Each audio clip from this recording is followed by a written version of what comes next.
Magalis ko kita may tungod sa kining ginatawag paglaon sa English ani kay hope. Christianity is about hope. Anong kapag-aragan kita sa Ginoo tungod kay adunay ginatawag paglaon. Kung walay paglaon, walay kapuslanan ang natuhang pagpangalaga sa Ginoo. Nakabaton kita o paglaon tungod kay gihatag kini ni Jesus ngani kanato. Sa diha nagabasa kita sa puno sa Ginoo sa nakuha ng basahon from Luke chapter 33 verse 50 to the following verses. The whole chapter of verses or chapter 20 verses of book of Luke. Ya atong mabasa may mga babae na niadto sa luganan ni Jesus niadtong panahon na ikatulong nga adlaw duman siya gilubog o sa diha nga pag-abot nila sa maong nga lugnanan. Nakita sa mga babae na naagli na ang bato na maoy nagsalipod sa lugnanan ni Jesus Christ. Dito kung reason na naagli ang maong lugnanan. Naagli ang maong lugnanan, dili aron kay si Jesus makagawa sa maong lugnanan, kundi naagli ang maong lugnanan aron kining mga babae o kining mga tao usulod sa maong lugnanan aron ilang makita na si Jesus wala na dito. Pinahagi niya na sila makabatoy o paglaon niya sa ilang kinabuhi. Tungod kay ang ilang paglaon anaaman mabatunan ng Jesucristo. Alang sa mga Kristohanon, ang pagkabanhaw maoy paglaon. Ang pagkabanhaw maoy paglaon. Now, unsa ba ang paglaom na mahatag dito sa mga Kristohanon? Una, who brings a better body? Ang paglaom maghatag siya og labing maayo nga lawas. Kining lawas nato mongod subject kini sa pagkadunot. Bisan unsa pa nimo ka palangga ang imuhang lawas karon kanang physical body nimo. Bisan giunsa pa nimo na pag-atiman, pag-amuban. Bisan pag-iunsa nimo pag-pabituki ni ana. Bisan igamit pa ka og mga gusto sa imong naong. Ito yung gamit niya, mga ipil, mga disangyo, o kailaw pa ka, o mga pills pang-diet, kay para lang yun kuseksi ka, para lang yun lindot ang imong pamanit nimo. Pero, kanang lawasa, iyaan nimo kanang lawasa. Tungod kay, kining lawasa, kining lawas na to, subject kini sa pagkadunot. Ingon ang tulong sa Ginoo, gikan kita sa yuta, o bubalik kita ngadto sa yuta. Gikan kita sa abog, o pauli kita ngadto sa abog. Na ang tulong sa Ginoo, ingon niya, magdala kini o lawas na wala kay pagkadunot. Ano sa aman ni mahitabo? Sa panahon unya sa pagpamanhaw, mabanhaw usab ang lawas na dili na madunot. Resurrected body. Ganang mga kining atuang lawas nga masakiton, risangko si Nanay Dede. Dito, ato siyang ilubong nga medyo masakiton ang iyang lawas. Gani, aware mo, siguro uban, siguro dili aware sa inyo na tulangan na siya, part sa iyang lawas niya kay kikutol. Pero inig, abot ko niya sa pagpamanhaw, ang maong lawas nga imong gilubong dito ang medyo kulang, makumplito na siya. Kay sa panahon ko niya sa pagkabanhaw, ilipat o bakong lawas ang imuhang lawas nimo. Na inong pa,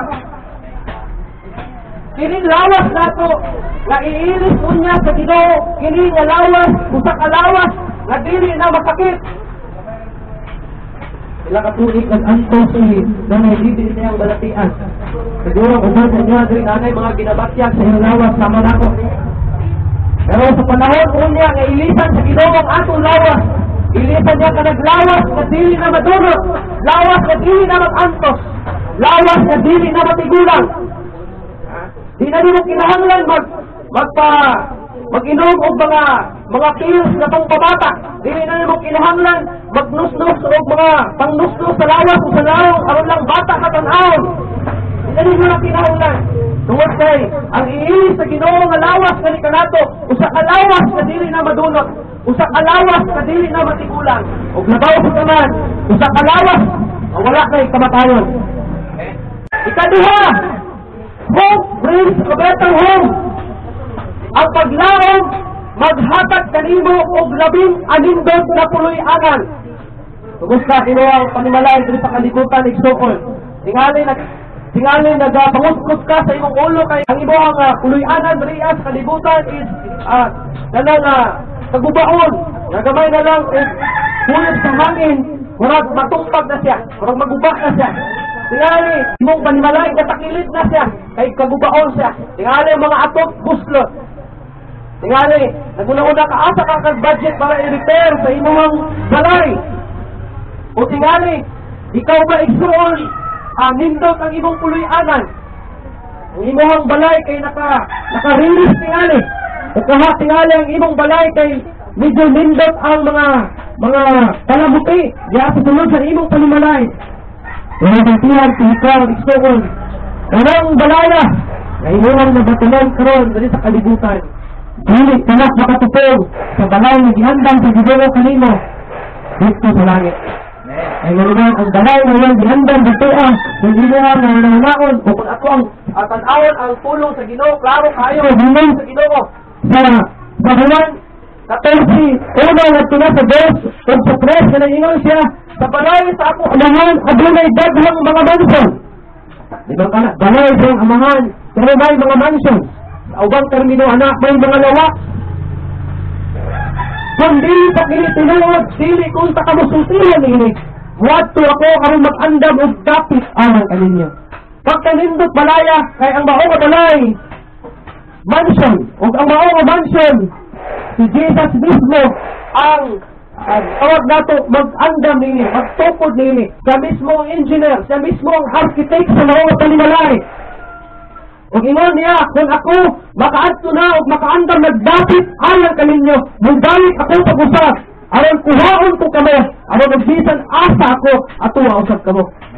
Pagkanindot sa mga puloy-anan, wala ayaw kabalaka igsuon, kung ang imong balay diri sa kalibutan, daw dili maayo nga hulagway o dili maayo ang iyahang pagkatukod o dili ba anindot ang imong panimalay. Ang importante nga sa imo unya pagbiya nining kalibutanan, mutuyo ka sa kabalay ni si Jesus mismo ang architect, si Jesus mismo ang engineer, si Jesus mismo ang panday, si Jesus mismo ang nagtukot.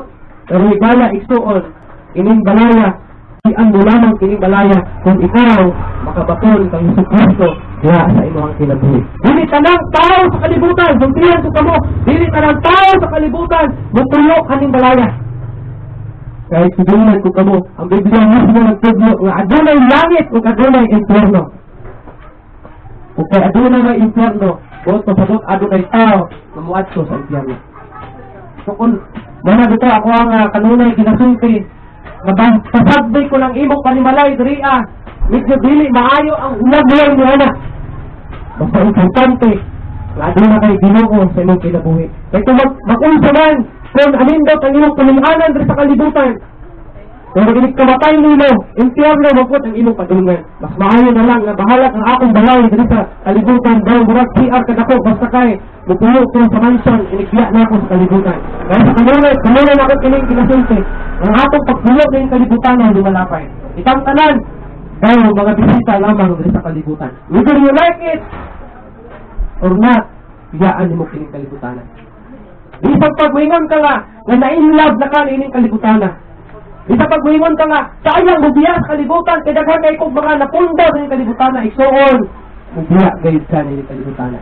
Sama sa kong kanunay ginaingon, na kung aduna kayo bisita sa imong panimalay, kanang bisita ha, whether you like it or not, mubiya na sa imong balay, kaya aduna na sa ikaw galingong panimalay. Kita, daw mga bisita lang nining kalibutan na. Sinaman ang gitagas kinabuhi sa tao sa kalibutan, ingon pa ang Salmo Kapitulo 90, na alang sa 70 to 80 years lang tamag tuyo ng kalibutanan.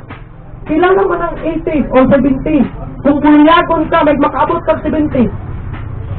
Kung medyo maayo ang imuhang panginabuhi, pagpamuyo ng kalibutanan, maayo ang imong pagkatunan sa imong lawas, basta maabot ka o 90 o 80 o 100. Pero kanang tanan, Kristiya sa Ginoo. Pero kung ikaw buliyagon, basang 30, 40, 50, 60, patay ka na. Napangutana, Kumusta? Israel, andyan ka ba? Ano ba niya sa kalibutan? Ikaw pa, dalahon kita sa isa kabalay na si Jesus mismo nag-andam, sa kabalay na mansion na dito sa iyong paraiso. Pagtalindon sa mga pilihanan na giandam sa Ginoo kanato.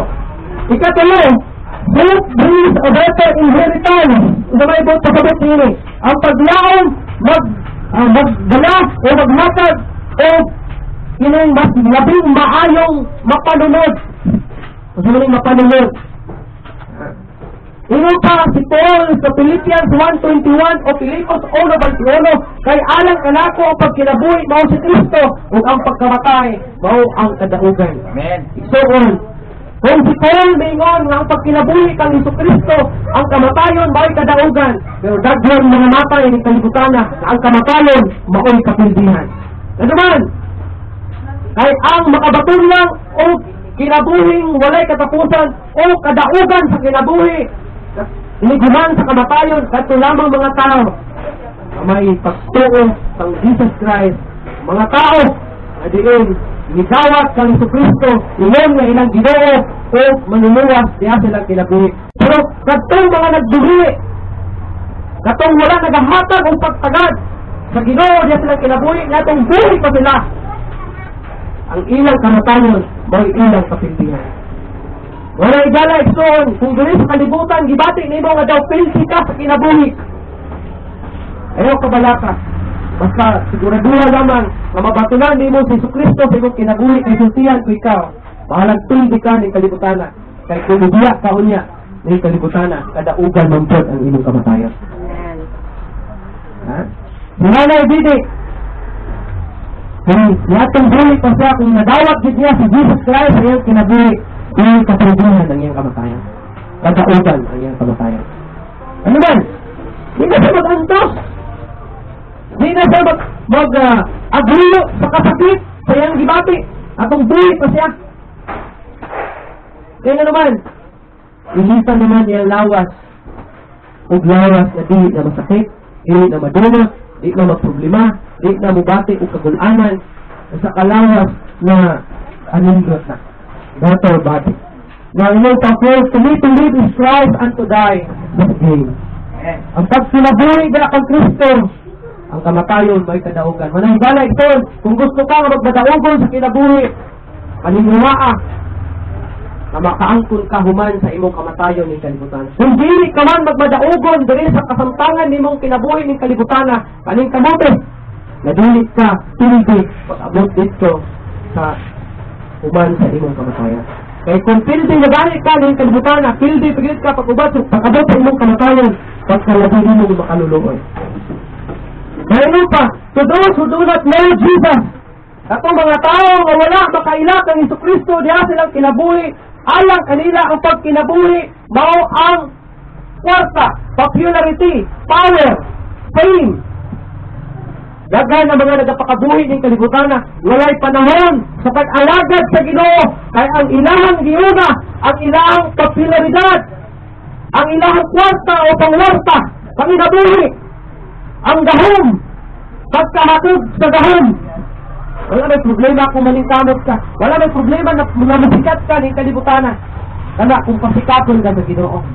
Wala may problema kung mahimo kang dato ng kalibutan na, kay pagbuot ka sa Ginoo. Pero kung ikalimtan nimo ang Ginoo, kay gusto lang nimo madato, diha ang problema. Mag-unsa kung tabunan ka sa imong kwarta ng kalibutan tungod sa kadaghan, pero itugtog ng po ng imong kalag ito sa impyerno. Pagkawalay kapuswanan ng kalag. Wala kung padatoon ka sa Ginoo ng kalibutan, pasalamati o pangalagad sa Ginoo, kay ikaw di panalanginan sa Ginoo. Pero kung dili man ka maadunahan ng kalibutan, dili man ka makalingkawas sa kalisod ng kalibutan, paniniwaa na dito sa laing kalibutan, uhuman sa imong kamatayon, makalingkawas ka sa imong kalisod ng kalibutan, kay ikaw makaangkon o anindot na lawas ni Dua. Kaya ikaw puyo, uban sa Ginoo, kaya ikaw makabaton o anindot sa panibalay, o sa palasyo, o sa kabalay, na si Kristo mismo ang nagtukod. Inupan niya is for me, kung alang kanino igsoon, ang pagkinapili, alang lang sa imong kagalingon, ang imong kamatayon, may imong kapildihan. Kung sa may nabuhi diri para sa imong kagalingon. Doon, kung nabuhi ka, para lang sa imong kagalingon, ang imong kamatayon o ang imong kapintingan. Kung ikaw nabuhi, alang lang sa kwarta, o nagpakabuhi, alang lang sa kwarta ng kalibutana, ang imong kamatayon o ang imong kapintingan. May usa ka tao nag-isgutan si Jesus Christ diya sa Biblia. Ingon tong usa ka dato. May usa ka dato, ingon siya, ilang taon siya sa iyang mga butika o sa iyang mga anihunon, ingon siya, pagkadaghan sa akong anihunon, wala na'y igong luna o dapit nga kabutangan pa sa akong mga anihunon. O ingon siya sa itong galingon, buon kuning kamalig na akong magtukod mas labing dako aron adunay igong ang kabutangan sa akong mga abot. O unya hingon ko sa akong kagalingon sa akong kalag. Paglipay, pahulay, pagtagbaw. Ha? Kay aduna taas-taas pa nga panahon una mahurot ang imong mga tinigom. Apan mingon ang Ginoo, "Hoy, buwang, kung kuhaon nako ang imong kinabuhi karong gabihuna, ang kinsa nimo ibilin ang imong bahandi." Wala. Kung manikamot ka ni kalibutana, kanunay hinumdumi. Na inigbiya nimo ni kalibutana, walay bisan usa nga madala nimo. Bisa pag usa ka mahal ng butanga, hindi na nimo madala. Imagine lang nimo, dunay tao, dunay baby nga nangibugsok. Tanawa. Ha? Observe utuki maayo ang baby. Napa siya dala? Bubukos lang. Ngani-ani sa kalibutan. Bot pasabot. Ngayon kamatay ni mo, inaana usap. Huwag kay madala ni kalibutan na. Ihaan ni mo ang tanan. Tanan ni mo napunda. Iya kang kinsa ni mo idiling. May usap ka tao nga namatay. O tungkol kay aduna siya dagang kwarta, aduna siya dagang mga alahas, mahalon na mga alahas. Mingon siya sa iyang asawa. Mingon nga, inig kamatay na ako. Gusto na ako na imo kong pabaunan. Mura pagka nang muadto lang dito sa trabahoan niya, pabaunan. So sa gilimo sa pamilya, sadya ko namatay siya, gihanigan ang kwarta, gipadala ang iyang rilo nga mahalon, gipadala ang iyang mga alahas. Kanya ginubong, giga sa menteryo ginubong. After 3 days, nawa ang iyang bahandi, kay gitawat sa kawatan. Wala, wa kay madala. Bisa pag init kamatay nimo tapunan ang tanan kwarta nimo, punon imong lungon ang imong pansyon imong kwarta. Kawatan ay kuha na kung masayaran sa kawatan. Kay wala gi madala, init kamatay nimo. Ingon pa, kung alang kanako pag kinabuhi ambisyon, ang akong kamatayan mangoy kapindihan. Kung alang kanimo ning kinabuhi maulang ang pagkatupad kinabuhi diha sa ambisyon. Kay usahay kining ambisyon nato mao hinungdan nga dili ta ka pangalagad sa Ginoo. Kay buhaton nato ang tanan for the sake of our ambition. Wala tay time sa Ginoo, wala tay panahon sa Ginoo. Kay natong giunauna nga maangkon nato ang atong ambisyon. Igala igsuon, wala ka masayod kung kano sa among abot si Mr. Kamatayon. O kunya kumaog kalit ang imong kinabuhi. Kunya naa ka sa pagpangita sa katumanan sa imong mga ambisyon ni kinabuhi. Yang matubang ka sa imuhang magbubuhat o sa kaha ang imuhang itubag sa imuhang magbubuhat o sa Ginoo. Imong padriya apan imo pa niya kung alang usab kanimo ang pagkinabuhi diya sa sala ang imong kamatayon maoy imong kapildihan. Dala igsuon nasayod banta nga kitang tanan makasasala kay wala man gyud isa kanato nga walay sala. Pero higala igsuon kung padayon ka nga maglunang diya sa pagpakasala, ang imong kamatayon may imong kapildihan sigurado. Kay ang tulong sa Ginoo nag-ingon sa Roma 6:23, ang bayad sa pagpakasala kamatayon, for the wages of sin is death. Wala klaro nag-ingon sa Biblia, ang bayad sa pagpakasala kamatayon. Manahigala igsoon kung ikaw magpadayon sa paglunang sa pagpakasala ning kalibutana, ang imong kamatayon sigurado 100% kapildihan alang kanimo.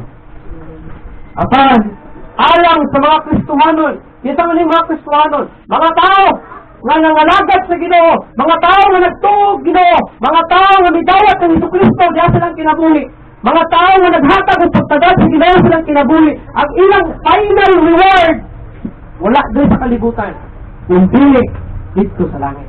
Amen.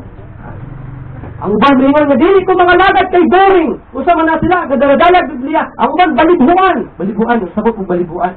May higan na makakita lang gani o Kini nagdagag, bigla matay. Huli na siguro siya. Makadungog lang, huwag na mga nagdaig sa Ginoo. Kanta lang mga, this is the day, mga baliguan na makadungog, matay. Mga huli na masula mga tawana. Pero iksoon, mauna yung importante kung gusto ka, mamuatog langit. Tanang tao gusto matog langit, sigurado ko na. Bisag, mangutana, pakos tanan ninyo diri ah. Tanang daw gusto matog langit. Amen. Ang pangutana, ang inyo bang mga buhat, nagapakita ba nga ikaw matog langit? Daghan ka nato ang gusto matog langit. Pero atong mga buhat, sukwahi sa ato ang kagustuhan. Kung gusto ka matog langit, ipakita sa imo ang mga buhat, ipakita sa imo mga lihok, pangalagan sa Ginoo samtang aduna pa'y panahon. Ingon gani ni Pablo, ang kaluwasan, ingon pa na, karon ang adlaw sa kaluwasan. Wala sa mingon nga ugma, unya gabi, sunod ugma, sunod adlaw. Sunod simana, o sunod bulan, o sunod tuig, o unya kung matigulang na ka, o unya ba kung retired na ka sa imong trabaho. Wala sa ingon si Pablo na, kundi ang ingon ni Pablo, karon ang adlaw sa kaluwasan. So kung walay bisan sa kanato, nasayod kung kanus ang kita mamatay. Muna kung both ka ng matog langit, kalikbit ang imuhang kinabuhi na dili maayo ng kalibutan. Wala problema mo nang baho ka. Dilibot pasabot, nagalangan ka sa Ginoo kay dili na ka makakahon. Dilibot pasabot nga na maghatag kang oras sa Ginoo kay dili na ka mabuhi. Mas mabuhi ka, mas makakahon ka. Kaya ang Ginoo may lutabang kanino. Ingon pa, alang sa mga Kristiyanon ang iyang final reward bukas sa langit. Hope, praise, a better fellowship. Sabi ninyo, dali sa kalibutan na niya kita sa kalibutan na nagapuyo kita ng kalibutan nga daw guba ang ato ang pamilya. Ang sirkilo sa ato ang pamilya daw guba. Nga naman, tungod kay atong inahan mamatay, mubiya sa tuwa. Ato ang amahan mamatay, mubiya sa tuwa. Ang ato ang mga anak mamatay, mubiya sa tuwa. Ang ato ang mga lulo mamatay, mubiya sa tuwa. Ang atong mga suot na mga higala o mga kaila mamatay o bumaya sa tuwa. Wala gay, forever nga fellowship na sa kalibutan. Isa pag, mahingon ta nga, mag-reunion ta. Usually, pag naay mga reunion ka, mag-reunion ang uban kay tigulang na ang baong nga puan. Natingali, wala na ibana, wala ang ilang lulo-lula. Ang uban kay, pag wala na ang lula, wala na ang tigulang, wala na yung reunion. Kaya wala na may, isa na may pahinunggan nila sa ilang reunion. Tungkol ana. Kompleto mo karon, mabot ang tuig, kulangan na mo. Abot pagit ang laing tuig, samot na nga, di naging mo kompleto. Lain na usap nga, kaliwatan mo suldong sa iyong pamilya, umuya, mahanaw na po ka. Mahanaw na po ang laing sakob sa iyong pamilya. So, anak kita sa upak at dissolving family circle ng kalibutan. But ingo pa nila, the circle is unbroken in heaven. Kung sa daw, ang baon na serkilo sa panagtigong dali sa kalibutan, gubaon ka na siya dito sa langit. Kaya dito sa langit, wala na'y dissolving family circle. Si nanay, kung gusto ka na makita nimo siya, kung inyong mga anak, inyong mga apo, kung gusto nimo makita si nanay dito sa langit, anong tanong na mabatunan nimo ang kinabuhi kasama na nabatunan ni nanay. Pero kung wala sa imuha ang maunga na kung tigog unya dito sa langit, ala, hindi ka muadto sa impyerno. Dito sa langit, aduna, dito may tabo ang dako nga reunion. Amen. Pero usama ay presently, dito sa langit, dilig yapon mong dito. Kaya nga naman, kay basit unya, isa, pipila, 2, 3, 4, 5, kasakot sa imuhang pamilya, sa impyerno ang reunion. Anak nga, kung gusto ka, usak ka sa reunion dito sa langit, makita natin na siya. The circle is unbroken in heaven forever and ever. Hangtod sa langit katapusan. Bukaon nga sa there is no death. Wala na'y kamatayon dito sa langit. Wala na'y pag-antos dito sa langit. Wala na'y mga paghilak o kasakit dito sa langit. Ang tanan, mula kayo na dito sa langit. Hope brings heaven and better life. Ang paglaom, magdala kanimo sa langit o labing maayo nga lawas o labing maayo na kinabuhi. Naingon pa, In Revelation 21:4, ingon pa niya diriya, and God shall wipe away all tears. Pagpahiran sa Ginoo ang tanan natong mga luha sa atong mga mata. And there shall be no more death. Dito wala na'y kamatayon, neither sorrow, wala na'y pag-antos, nor crying, wala na'y paghila, neither shall there be any more pain. Wala na'y bisan unsa nga sakit, kaya mong mabatian dito sa langit. For the former things are passed away. Kaya ang tanan ng mga butang buhagi na. Wala diri sa kalibutan kung ikaw grabe nimong antos, daghang mga problema, mga pagsulay, daghang mga kasakit, apay imong lawas, mga balatian, igsuon dito sa langit ilisan na sa Ginoo. Wala na'y paghilak dito wala na'y kasubo, wala na'y kaguol, wala na'y kasakit, wala na'y mga problema, wala na'y kamatayon dito sa langit. Manahigala igsuon, kung buot ikaw makabaton niling paglauma, tinguhaa nga mabatulan nimo si Jesus diri sa kalibutan. Ayaw target-targeta ang imong paingnan dito sa kalibutan, dito sa ayaw target-targeta ang dapit nga padunggan nimo iniguman nimo sa kamatayon. Ha? Samtang buhi ka, kung buot ka buhat sa langit, ikaw mismo ang mabasay. Hindi ang laking tao. Hindi ang ibang tao ang mabasay kung asa ka paingon. Ano naman? So, usahay makasubo ang usak ka pamaagi sa kaluwasan. May mga nagtudlo na kung namatay ka, iampo lang ka para malangit ka. This is very unbiblical. Anong unbiblical man siya? Walay. Imposible sa katao nga maluwas. Kung ang iyang gipili na kinabuhi ni kalibutan na kay padulong og impyerno. Unya ikaw nga buhi karon nga nabiyaan niya mo decide kang maadto sa langit. Ha? Dili ba usa ka binuang na siya? Pinabihan nimo og pagpakasala diri sa kalibutan. Dili pagkahuman ini kamatay nimo, mo decide tong laing tao nga nabilin nga buhi nga maadto ang langit. Kay ampuan lang ka para maadto sa langit. Nga klaro ang gingon sa Biblia. Kung mutuo mong Biblia, tuwi ang akong gisulti kaninyo. Ingon pa ang Juan 1:12, patanang mituo o patanang midawat, sila gihatagan o katuwad na mahimong mga anak sa Diyos. Ang pangutana, ang patay ba? Makadawat pa ba sa Ginoo? Ang patay ba? Mutuo pa ba siya o Ginoo? Dili na siya makadawat o Ginoo kay patay na siya. Dili na siya makatuo o Ginoo kay patay na siya.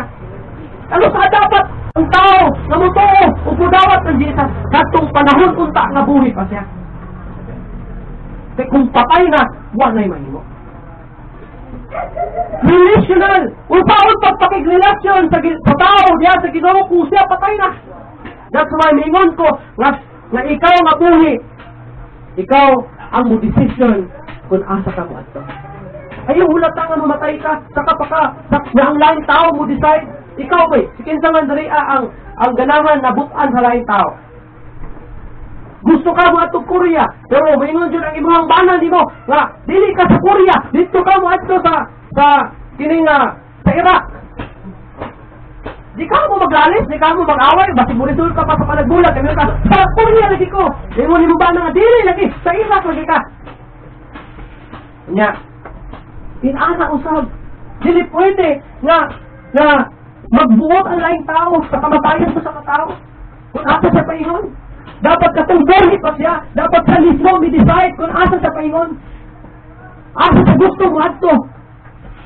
Kaya kung laing tao magbuot, wala'y reason. Anong ang tao, dili mga lagad sa Ginoo, dalo mo siya reason. Anong dagang tao sa kalibutan karon? Majority sa population sa kalibutan, wala nagapangalagad sa Ginoo.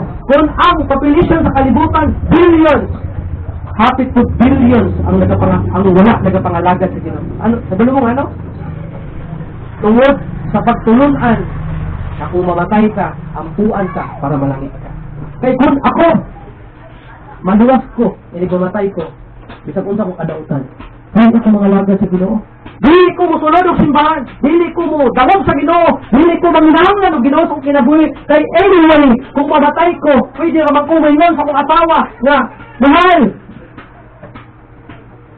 padaliun ini bamatay ko, padaliun niya ko buampo sa kuan aron malangit ko. Walay reason nga nung daghan di mga lagad sa Ginoo. Tungod kay sa pagtungo na kung mamatay siya, maluwas siya po siya. Kay dunay tao mag-ampo siya. Hindi mo na mabasa sa Biblia. Ang klaro magitudlo sa Biblia, sa tanan nga nitungo, nidawat sila gyatagan ug katungod na mahimong anak sa Dios. Kung ikaw mo dawat, kung ikaw mo tungo, mahimo kang anak sa Dios. Mga balikon na po, aduna ba'y patay na makadawat mo sa Ginoo? Aduna ba'y patay na makatulog sa Ginoo? Kay patay na ito. Iyo ka si Ruben, ang patay, kahit anong gawin mo niyan, hindi na tatayo yan. Yung sa pagbali-baliwan ninyo, di sa sikat-sikaran pa ninyo na, wala na siya Ginoo. Yung atong gihimo karon, wala na makadungog si nanay, wala na niya makita ang atong gibuhat. Wala din, wala pangayman, wala mahimo ang patay na. Wala, ikaw karon nga buhi, hagiton ikaw. Natampan, aduna pa rin panahon, sama sa gingon ni Apostol Paul, karon ang adlaw sa kaluwasan. Ayaw na uma-uma. Animo nga aniya karon nga nakadungog sa puno ng Ginoo. Tagaig, duna kang Ginoo sa imong kinabuhi. Tagaig siya o panahon, diyan sa imong kinabuhi samtang buhi pa ka. Pangalagad sa Ginoo samtang aduna pa rin kayo. Ayaw na ta na maunahan na ang tanan. Kaya kung ilahin na ang tanan, basin o magbason ka na. Wala ka na yun. Dahil ako ang tanan sa pagtindog, ako may hagiton. Ako itong mga sagaras, ako may hagiton. Ablihi ang ilong kasing-kasing ayon sa Ginoo. Masudla si Jesus Christ sa iyong kinabuhi. Tuloy siya, ibawata siya, doon sa iyong kinabuhi. Ayaw kabalakad, dako kay tagsala.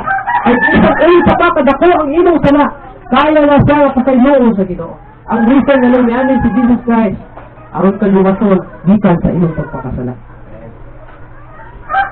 Ngayon pa ang tulong sa Ginoo sa Roma, verse 9. Kay kung ilang isugid uban sa ilang baba, si Ginoo Jesus, huwag bagatungo diha sa ilang kasing-kasing na ang Diyos nagbanhaw gikan sa mga patay, ikaw mamaluwas. Nakatuloy lamang si Jesus Christ. Ha? Tuloy siya, igawata diha sa ilang kinabuhi. Sinusulay ang imong mga sala. Kaya ingon ang tulong sa Ginoo, ang bayad sa pagpakasala kamatayan. Pero doon ay plano ang Ginoo. Gitagaan ka niya og grasa, pinaagi ang Jesus Christ aron ka makatapos at kinabuhing walay katapusan. Sa unang gikainon, ang ngayon, all blessing, sa tanang nito, hidawat sila ginatagan o katungod na mahimong mga anak sa Diyos. Mga kung dibati nino, magitandog ka sa Ginoo, ingat na sa kabuntagan, ablihi ang imong kasing-kasing, o sunda kini nga pag-ampo sa kinasing-kasing nino. Mag-aampo ko, o kung ikaw, dibati nino, na natandog ka, hindi nila sundon kini nga pag-ampo. Kahilom dyan sa iluhang o galingan. Kung gawa ka, o sunda kini sa kinasing-kasing gayon. Mag-aampo kita. Di ba yung Jesus? Ako nasa kamakasasala. Ako walang mahilo. Nabisan unsang makaluwas sa aking kalag. Gikan sa daming sunod sa impyerno. Aking hinusilan ang aking mga sala. Napailuwa ako. Ako ang pahimpit. Nagasalit kanina. Bilang Yesu Cristo. Bilang nabugtong pahagi sa kaluwasan. Kaluwi ako. Pagluwasan ang aking talag, Ginoong Jesus. Ako karon nagadawat kanino sa aking kasing-kasing, bilang nabugtong naninilaw sa aking talag. Salamat kaayo, Ginoong Jesus, sa pagluwas mo sa aking talag. Amen. Kadino istoon, kung gidawat nino si Jesus Christ imong kinabuhi, masiguro nino sa kung maabot man ang kamatayon o kung maabot man ang adlaw sa paghukom, sigurado mahiuban ka kaniya. Sama sa tao at kriminal, namito ang Jesus Christ o glingon si Jesus Christ, karong bayon, uban ka kanako sa akong paraiso. Agiton ko tanong, na kamo nga nagdawat kung Ginoong Jesus diya sa inyong kasing-kasing o diya sa inyong kinabuhi, pagtubo kamo diya sa Ginoo. Pinahagis, pagbasa sa tulong sa Ginoo o sa Biblia, ay maro ka na ang labing gihatag sa Ginoo sa tuang nga paagi, ang kita munawon ang atong kahibalo bahin sa Ginoo. Kung pangita mo ang simbahan, na dahil ang sa mutubo. Pangita og church, o pakihiusa, tudan sa mga katawan sa Ginoo, sa kasimbahan, na diin ka mo mutubo.